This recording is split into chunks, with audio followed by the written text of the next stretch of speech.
আসসালামু আলাইকুম রহমতুল্লাহি বারাকাত। বাংলাদেশ বিমানে যাত্রীর অদ্ভুত কাণ্ড। অতপর স্যারাবেরা অদ্ভুত কাণ্ড কি? বাংলাদেশ বিমানে লন্ডনের এক যাত্রী উঠছে। তবে যাত্রী বাংলাদেশি বংশোদ্ভূত।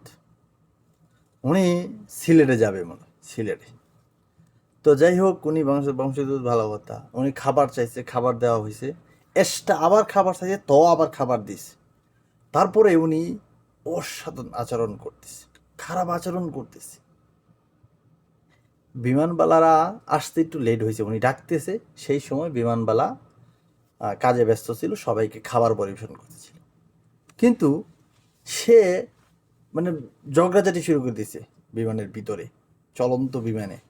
তখন লাস্টে প্লেন ল্যান্ড করার পরে ওকে এই সিলেট এয়ারপোর্টে পুলিশের হাতে হস্তান্তর করা। এই ছিল সিলেটের এক লন্ডনী বেড়ার কাণ্ড। বিমানের ভিতরে শুরু করে দিয়েছে। তবে যাত্রীর ছবিটা প্রকাশ করে নাই, খবরটা কাল বেলা